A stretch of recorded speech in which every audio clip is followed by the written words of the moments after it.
Hello, welcome to By George and More. Thank you for joining me today. We are going to take some time and learn how to make something kind of cute today. Something simple, quick, and easy, and fun. So, how cute is this? This is what I guess is called a keychain scrunchie. I saw somebody out and about, a stranger actually, I don't know who they were, but they had something like this on their keychain. I thought, that is really cute. So I came home and this is the one I made for my keychain, and then I just worked on some dimensions and came up with this size. It fits nice on the wrist, it's not too tight, yeah, and it feels comfy. So, and you can make these under 10 minutes, which is pretty quick. So yeah, let's get started. Happy sewing. Okay, for today's project, we're just gonna need a few things. Go ahead and get your favorite ruler. You're gonna need your key fob pliers, specific for your key fob hardware. These are my hemostats, my turning tool of choice.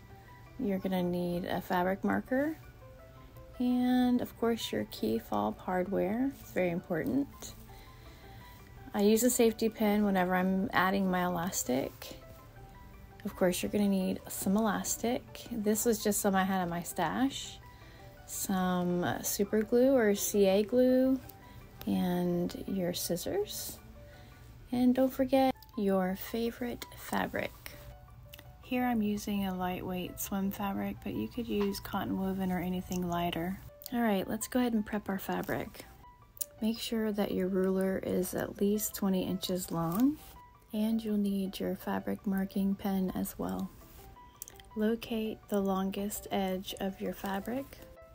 You can use your rotary cutter for this portion if you choose. I am just using my fabric marker to draw out my lines. You will want your piece of fabric to be 3.5 inches by 20 inches long. Once you have your reference line markings of 3.5 inches by 20 inches long, guess what? It's time to cut your fabric piece out. All right, let's go over a few key points while I'm cutting out this fabric. Number 1, yes, swim can be used. Fabric that is heavier than a regular cotton woven is not suggested. And that gorgeous rainbow ruler that you saw at the beginning, yeah, that's from More Me Know. All right, let's grab your small ruler and your fabric marking pen. At each short end of your fabric piece, you're gonna measure 1/2 inch down from the top and make a mark. Now, at the top of your fabric piece, you're gonna measure 4 inches from the end and make a mark there. All right, now move on down to the opposite end and repeat these steps. On the short side of your fabric, mark 1/2 inch down and then 4 inches from the end on the top. Now you'll go ahead and draw a line from the 4 inch mark to the 1/2 inch mark. Don't forget to draw your line from your 1/2 inch mark to your 4 inch mark on the opposite end. You should now have a drawn slanted line on each end of your piece of fabric. This will be your reference mark when you're sewing in the next step. Now, with your fabric laying horizontal, fold your fabric piece in half, right sides together. Go ahead and pin or clip the right sides of the fabric together. I recently found this awesome fabric glue stick by Sewline that is so good for any type of swim fabric. Swim fabric is very slippery. If you don't want it to move around, this is the stuff to use.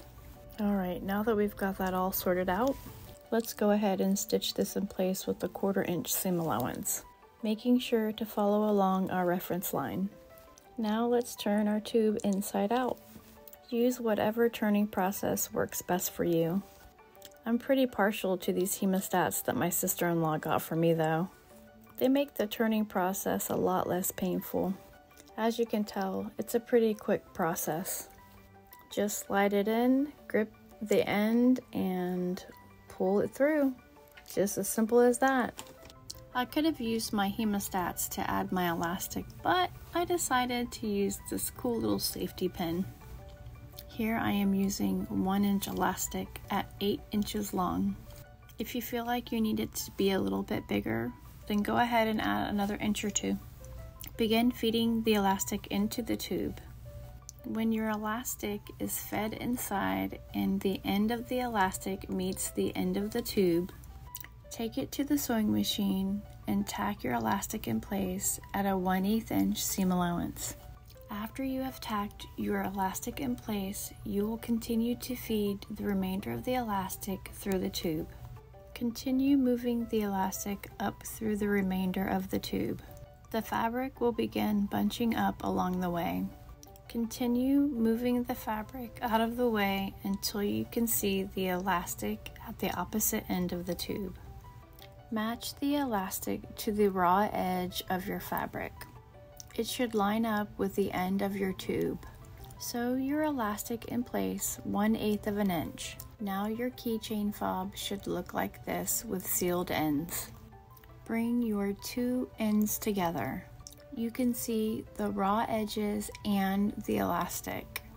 Take it to the sewing machine and sew your ends together with a 1/8 inch seam allowance, backstitching multiple times.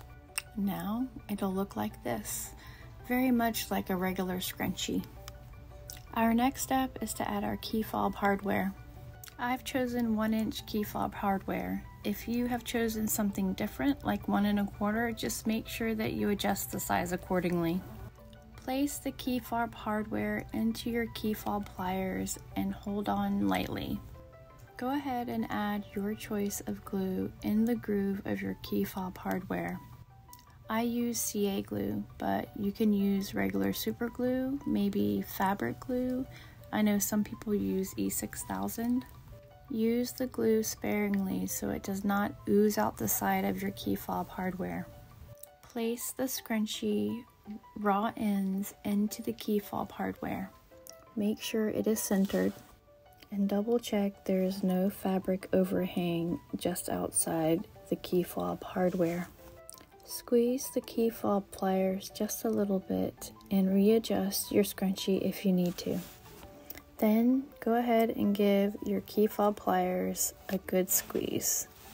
It'll take anywhere from 5 to 15 minutes for your glue to dry and for it to set properly. I don't suggest yanking on it for at least another 15 minutes. Now that the glue is all dry, it's all done. This is such a cute project. Are you guys wanting to give out some cute little gifts for Valentine's Day? Don't be afraid to stock up for Christmas. It's never too early. You got a teenager that's learning to drive? This would be perfect for them. Well, if none of that sounds interesting to you, then just go ahead and make yourself one. Someone is bound to notice and give you a sweet compliment. Have fun sewing up bunches of these, or maybe just one. Well, what'd you think? I told you it'd be quick. Not bad, huh? Yes, it turned out cute. How did yours turn out? Look how cute it is. I'm in love with these things. And they're so quick. I could just make tons and tons and give out for gifts, put them on the website. I mean, they're just so cute. All right, so this one is actually made with swim fabric. I had some leftover swim fabric from Backstitch Fabrics, and I do not like to waste scraps, so. And this is made with cotton woven, and I'm sure that you could, you know, anything that's light like these types of fabrics, or lighter could be used for the key fob scrunchie. Keychain scrunchie. That's what we'll call it, keychain scrunchie. Well, I hope you had fun. I hope you enjoyed it. It was super quick. If you are just looking for a little something to get your sojo going, this is the way to go. Thank you for joining me. You have a great day. Happy sewing.